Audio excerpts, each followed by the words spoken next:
Bonjour à tous et bienvenue dans cette nouvelle vidéo, ici Sam de l'Atelier Geek. J'ai un ami qui m'a demandé de monter un PC vraiment pas cher pour que son fils puisse jouer à Fortnite. Et j'ai trouvé l'idée de monter un PC le moins cher possible pour jouer aux jeux vidéo sans souci excellente. Donc j'ai décidé de choisir les composants les moins chers possibles pour jouer convenablement. Donc aujourd'hui, on va monter un PC à 250 € pour jouer en 1080p 60 fps. Si vous aimez cette vidéo, n'hésitez pas à laisser un petit pouce bleu et à vous abonner si vous voulez voir les prochaines de la chaîne. Allez, c'est parti! Pour cette config, on part sur un i7 860 possédant 4 cœurs physiques et 8 cœurs logiques, cadencé à 2,8 GHz et 3,4 GHz en boost. Ce processeur sera posé sur une carte mère Asus P7P55D. J'ai payé le tout 65 €. Clairement, au niveau du processeur, on aurait pu partir sur un i5 2500K avec sa carte mère, ou un petit 3570K avec un petit peu de chance sur le prix. On aurait été un petit peu mis en jeu, mais ici on profite des 8 threads, donc notre processeur sera clairement plus à l'aise dans du multitâche. Les processeurs AMD FX sont clairement à exclure, non seulement parce qu'ils ont des perfs exécrables en jeu, en dessous de la gamme des 8000, bon la gamme des 8000 ils sont pas ouf non plus, mais c'est déjà un poil mieux. Mais aussi parce qu'ils chauffent énormément et ils sont vendus en général plutôt cher en ligne et qu'il faut une très bonne carte mère pour pouvoir les faire tourner sans souci.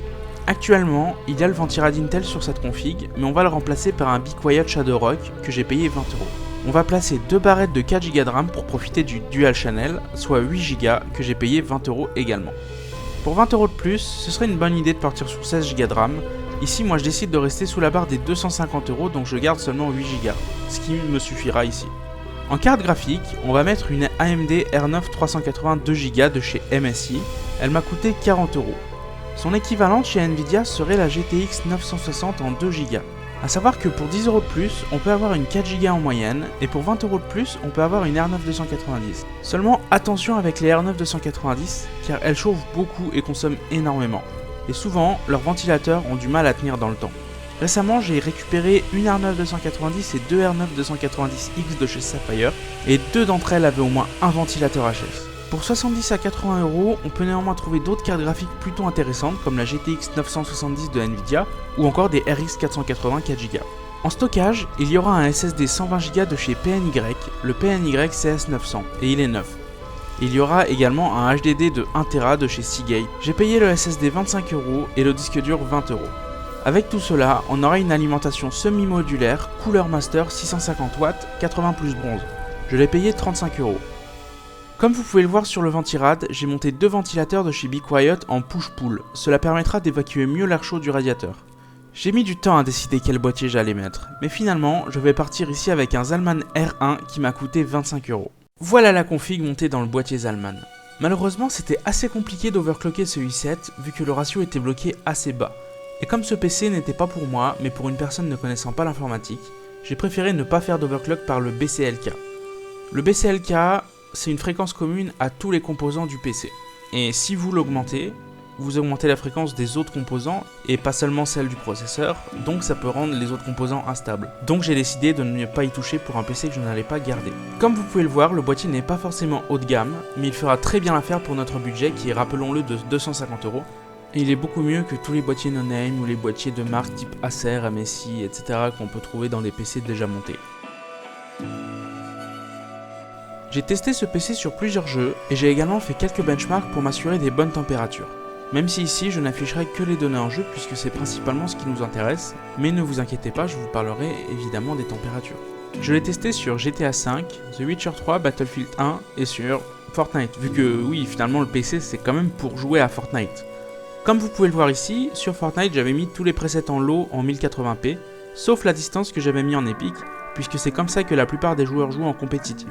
Une fois les FPS stabilisés, ça tournait entre 100 et 120 FPS.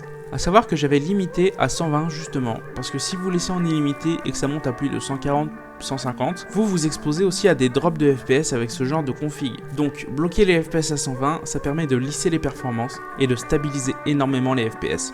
Et à partir de ce moment-là, personnellement, je n'avais plus aucun drop.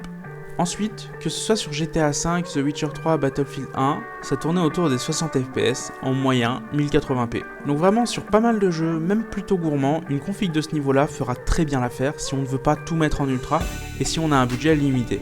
Évidemment, certains AAA sont à exclure, comme Red Dead Redemption 2 qui met à genoux toutes les cartes graphiques actuelles, même les plus puissantes. Niveau température, elles étaient plutôt faibles grâce à notre imposant ventirad. Pour le processeur, on était autour des 65 degrés maximum en jeu, et concernant la carte graphique, elle montait à 75 degrés maximum, sachant que j'ai mis en place une courbe de ventilation dans MSI Afterburner pour qu'elle ne fasse pas trop de bruit. Donc en mettant une courbe plus agressive, on pourrait facilement atteindre des températures plus proches des 70 degrés pour la carte graphique.